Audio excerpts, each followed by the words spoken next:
I'm sure that you have heard these statements before, but I'll say them again. Truth comes along to dislodge not truth. By comparison, commentary or talks or lectures or essays that do not dislodge error are worthless. Words are usually able to dislodge former misconceptions or error up to the point their reason and logic reach. However, truth doesn't end when reason and logic reach their limits. Therefore, to reach out beyond the usual limit of words, they have to be used in ways that allow conscious awareness to exceed the limits of ordinary, reasonable, logical thought. Now, this is difficult for the very simple reason that words must be used within the boundaries of understanding, generally well within the limits of the intellect's reason and logic. I guess what I'm saying is that we eventually use words in ways that make sense in order to explain something that can be known only outside the boundaries of making sense. Well, this is not, of course, easily done. And it isn't done perfectly until it makes what does not make sense become perfectly understandable. And anything less than this,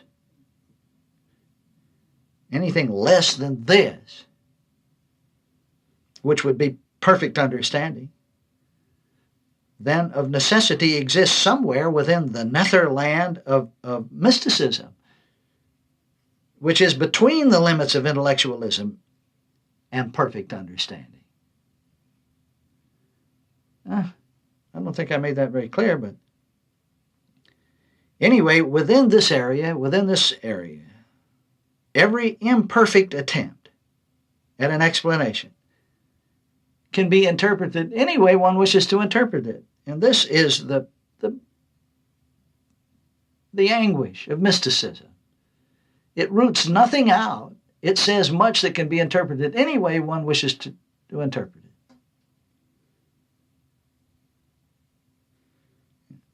And attempts that do not dislodge error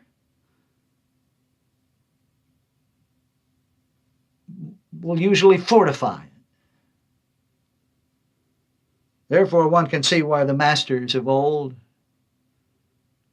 the Gnostics in particular, insisted that those who dare speak to others of the absolute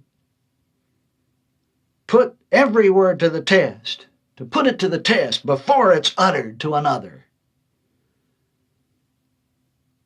And that why the so-called speaking out of the spirit, speaking just out of the great flow of the muse sitting on one shoulder, like so many ministers do, who say, I've never prepared a sermon in my life, I just sit and let the muse come forth. And he talks out of the spirit. Well, why, that is just a lot of mystical mumbo-jumbo, because it can be just as wrong as it is right.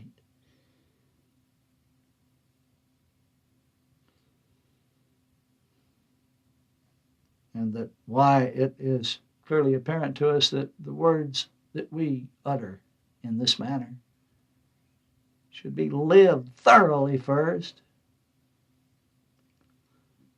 A young lad was just here who came up from Florida, who insisted on this free flowing from out of the Spirit talk? Well, I've learned to be sagacious and wise about such talk, because if I believe that a muse can come forth with grand wisdom from out of such an activity,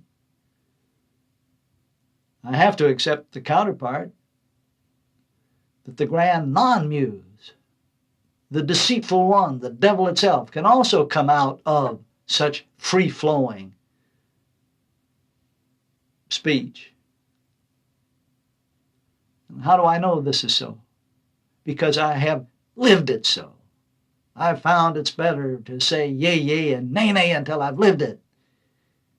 And then I can talk about it after I've lived it, so long as I talk about what I've lived and its consequences and its results. To the extent that one knows that he is retelling his own experience, then that one is a teacher. And to the extent that words force one to put things sequentially, then that teacher must use the methods of a good teacher, which is to use all of the reason and logic he can summon, even to make points that are clearly beyond the province of reason and logic.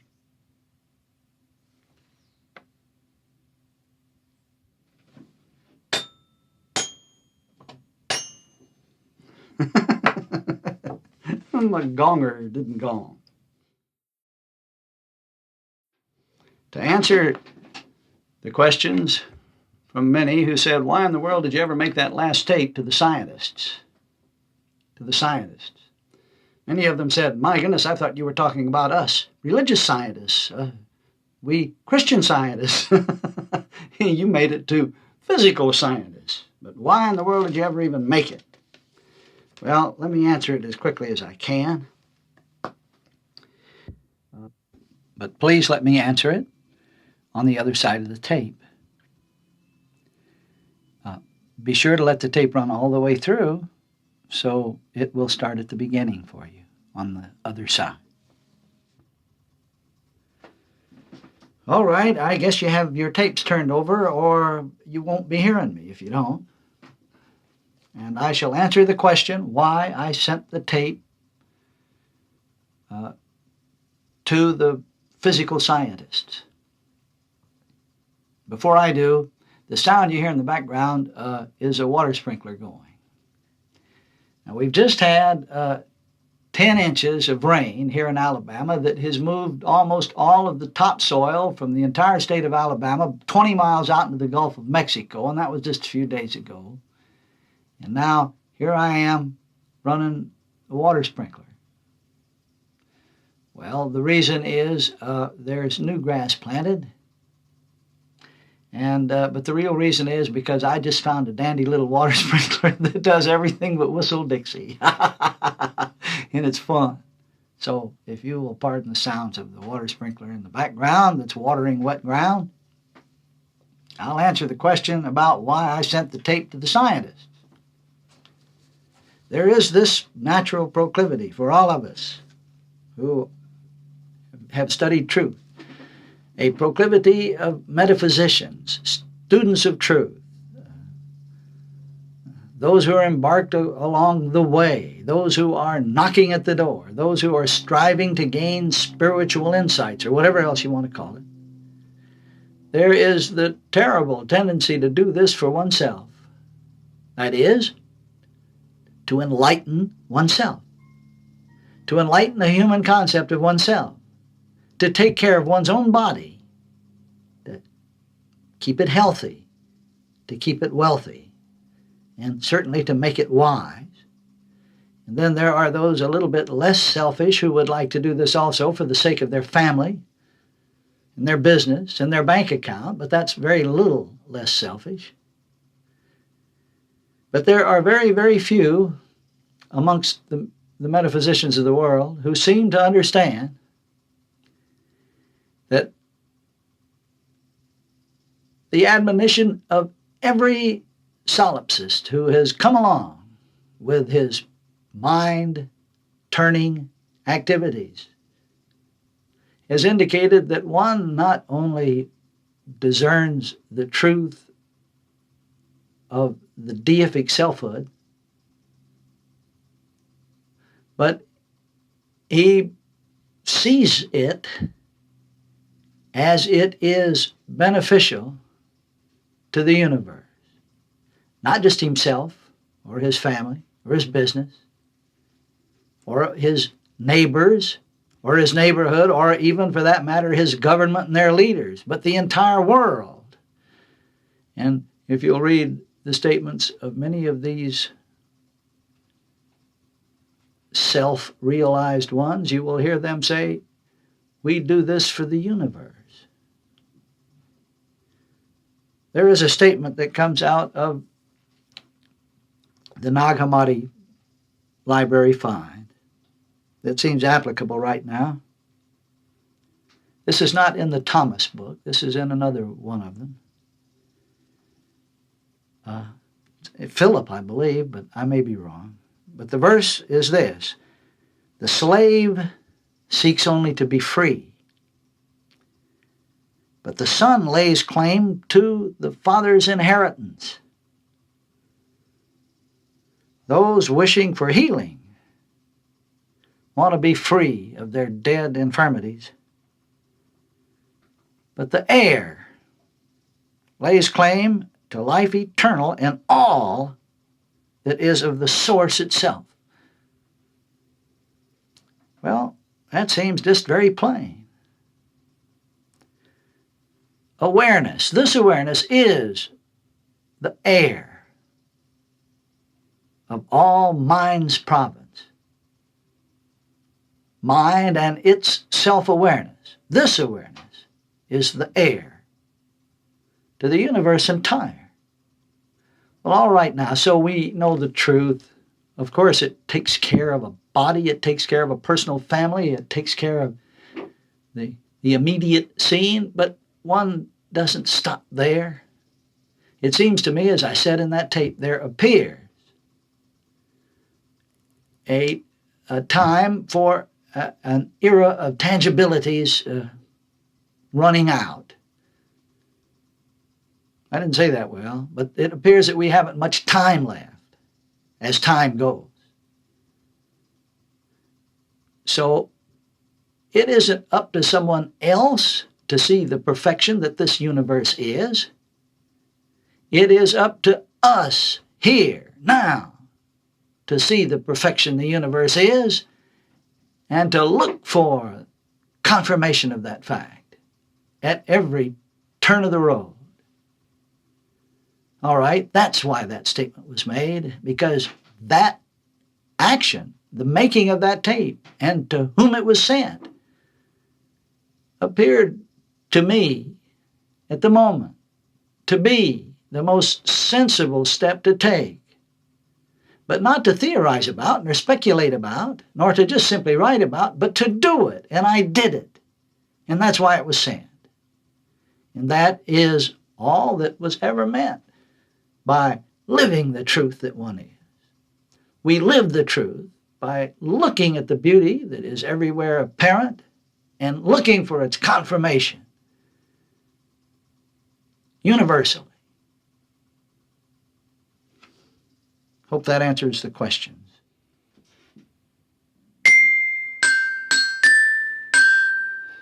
Boom, boom.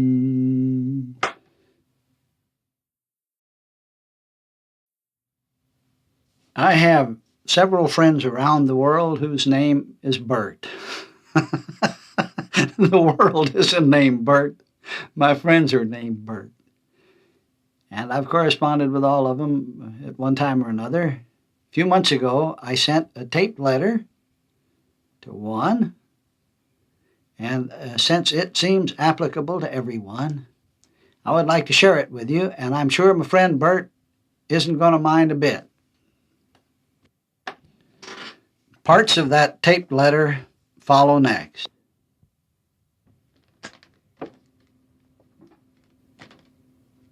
I'll start it again as best I can.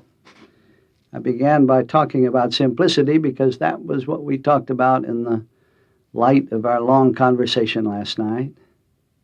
It seems to me it's time for you to put the books aside, to end all of this intellectual business of reading, study, as though the words were important.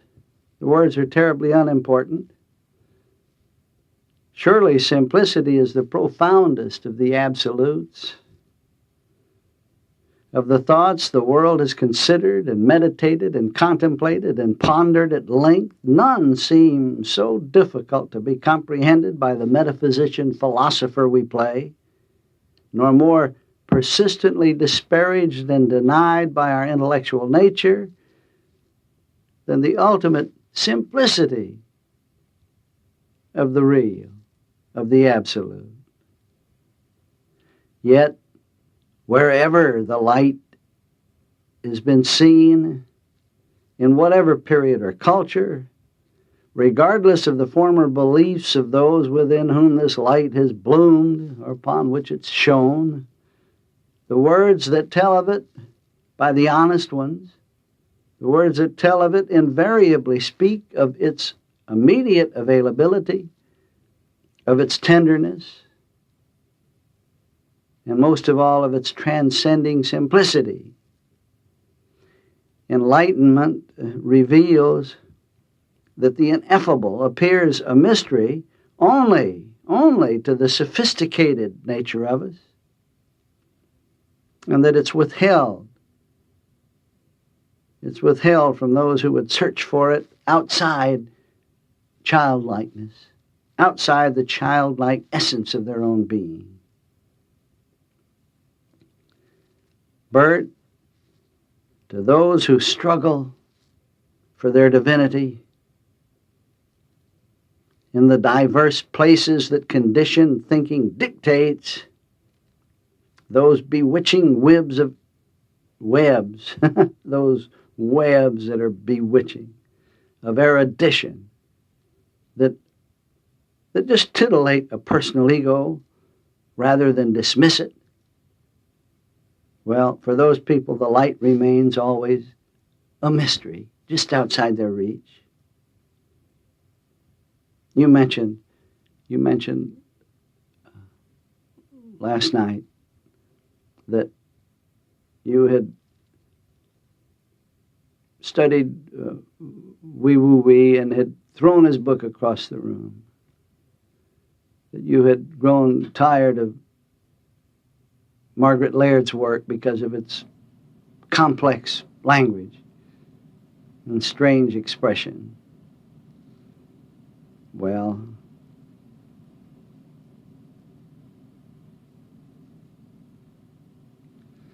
the light that comes in good measure, pressed down, shaken together, and running over and put into the lap of those who are willing to let go the vaunted self that tries to study the mumbo-jumbo of words, to act the simple child of God that we are already, in fact. So what I found for myself, Bert, the light of the ineffable, the light of God, demands only the sacrifice of that phantom role we play as a somebody who's very smart, as a somebody who's done so much in the world, as a somebody who has great mental achievements to his credit, a surrender of that phantom role. And I found also that the surrender of anything less than that is just the dream of darkness perpetuated. Now, Bert, what I've just said was said in my words. Listen to it again and put it in your own words, simpler words perhaps.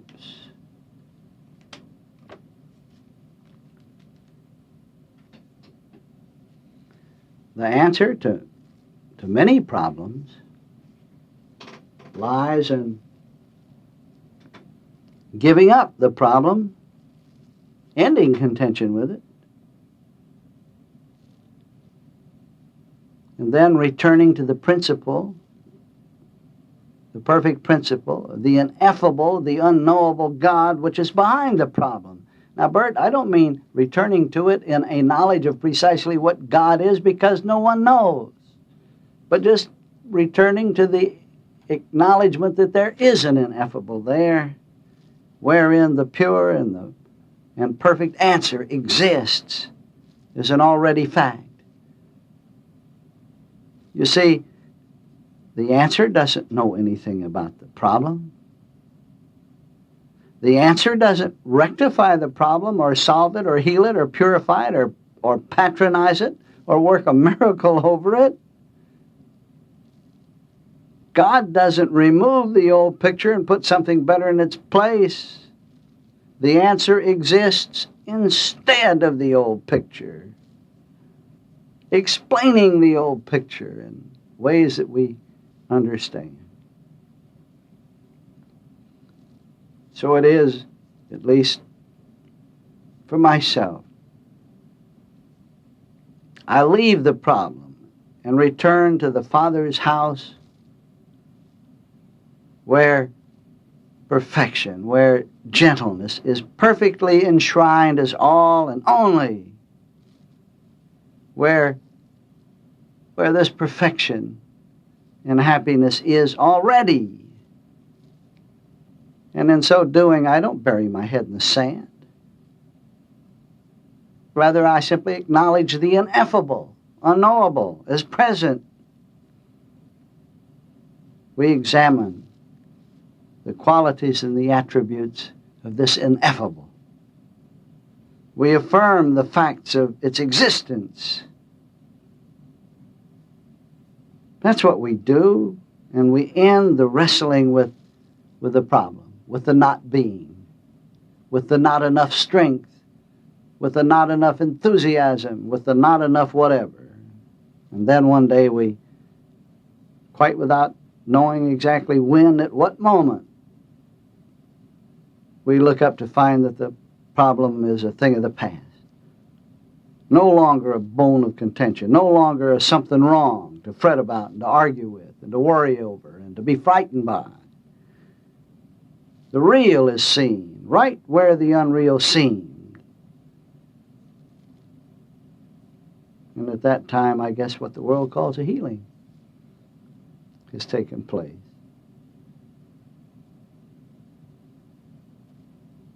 Bert, can't you see that it doesn't take a great metaphysician to do this? A big, accomplished, long-lived person of wearing Jacob's coat of many colors, having done many things to do this? Why, even a child, especially a child, can look away from his broken toy, his broken dream, to find the imperishable love of his Father. And so can we. By gosh, so can we. So can we.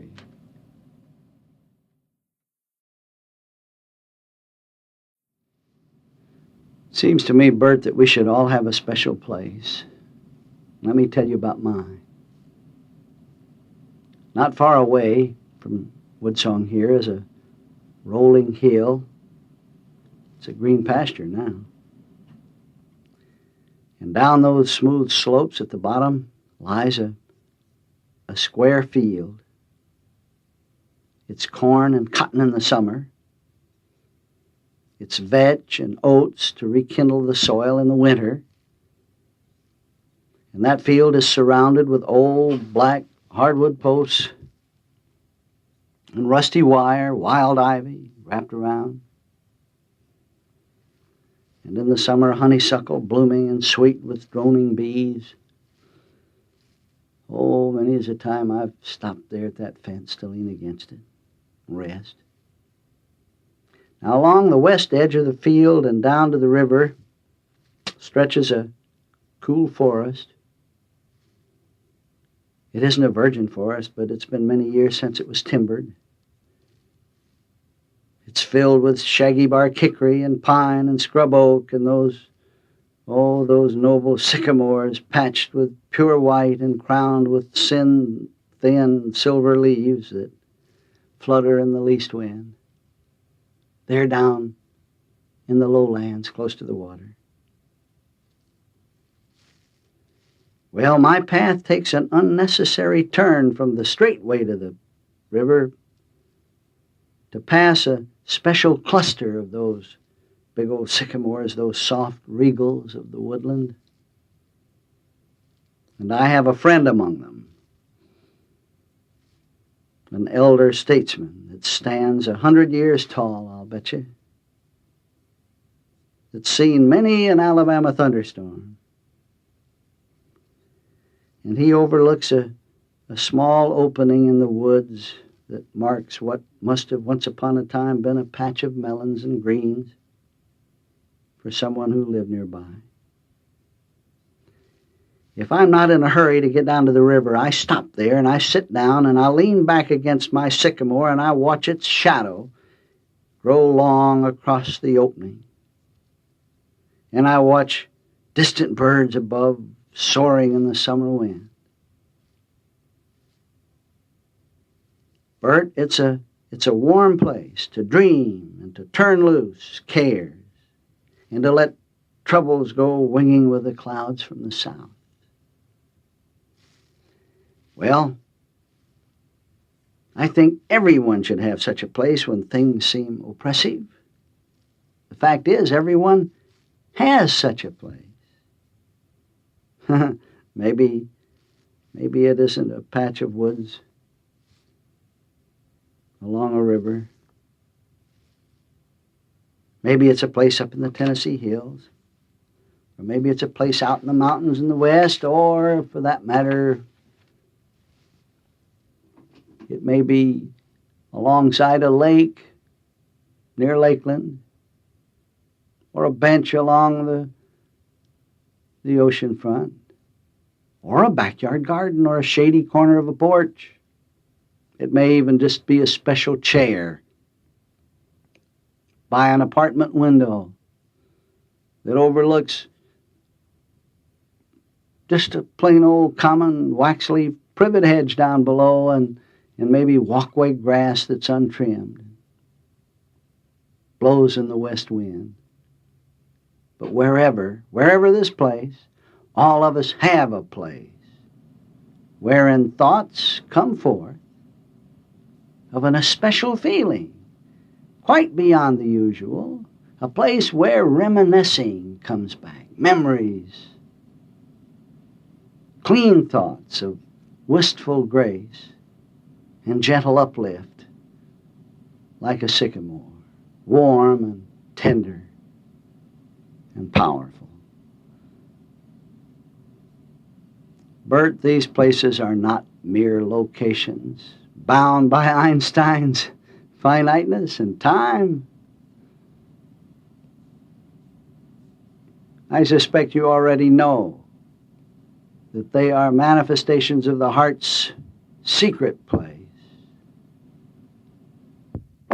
This wondrous place of mine with its guardian sycamore is not bound to Einstein's dimensional woodland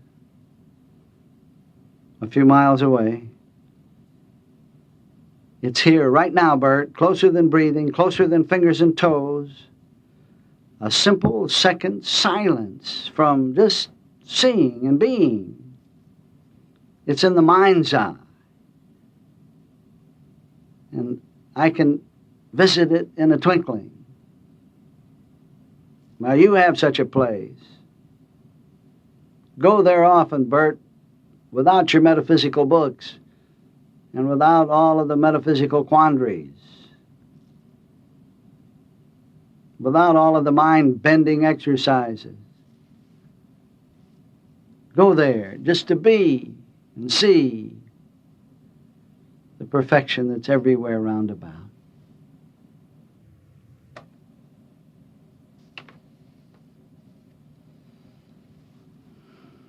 As hard as it is to tell about it, an all-pervading, ineffable, exists everywhere, being everything. Oh, the charging horseman with raised sword that thunders across a powerless stage is only the broken dream of some human thing gone wrong. The blood that horseman seeks and sometimes appears to draw is only the enactment of a line or two of fiction, and it's a parody on truth. On the stage we walk wherever seems best, and we say the lines that reveal the play's harmless beauty. But we remain steadfastly aware that truth and its enactment are already one and inseparable. That the reality of God is the value that possesses the power. The light that love is lets us see the scene as an undisturbing event that just suits the moment, and that the moment is merely another aspect of simplicity's love come to sight and to light.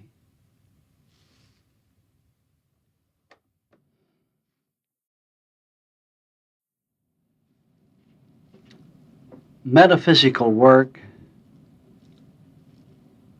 is terribly disturbing to the ego intellect of us, to the old man, to that high and mighty one who thinks he's done so much and has accomplished so much and has been so filled with vim and vigor in the past and so forth and so on. The instruction of the world appears intended to lift one up to the light. But Bert, this instruction, as any instruction of the Absolute, says otherwise, even while it is apparently comprehended as a step-by-step study, here a little, there a little, a line upon line, and so forth. Well, despite the appearing growing consciousness of truth, the result of this work, that is me, is not a lifting up of the old man to the light of truth. It's much more a stripping away of that mortal shell, leaving the childlike simplicity exposed. It's an uncovering of the light of identity, which has been here as us all the while. It's the return of sensitivity in all of its aspects. It's the child uncovered again, stripped of all the intellectual veneers. Its worldly vestures ripped away. But Bert, if it doesn't seem that way, at least it is understood to be that way if just in faith. We accept that as a fact of faith. Without question, this work appears ultimately to uncover the child we are, that's real. And we stand naked and exposed and hypersensitive. Our perception growing acute again. But you know what happens? Many of us, aghast at all of this new sensitivity, we pull the covers up again. We put the veneer on again. And this intellect of us that we've grown so proud of, that's done so much in the past, by reason of its own 10,000 reasons for wanting to perpetuate itself, attacks that which would leave it so vulnerable and exposed. It doesn't like it. This appears especially true of the ego that has grown proud of its many accomplishments. Or the ego that says, well, my goodness, I'm not beginning to feel childlike again. What is all that noise? Well, I've seen many who could stand to bask in the light of this reborn childlikeness only for the shortest time, thence to return to the blanket heap again and the grease paint again, and pick up all of the old metaphysical books again and go sit down and study again, and at the same time pick up and throw rocks at the mirror that would tell them of childlikeness and simplicity. I would dare tell those who have found the child, or who would at least acknowledge that the child exists, to maintain your simple credulousness and sensitivity by living your childlikeness and simplicity. Hold this grand awareness close to the heart, because in truth, it is the heart. Love this love that you found yourself to be. Love this child you found yourself to be. See it in everyone. See it in everything. Because the everyone and the everything are but mirrored images of this child self anyway.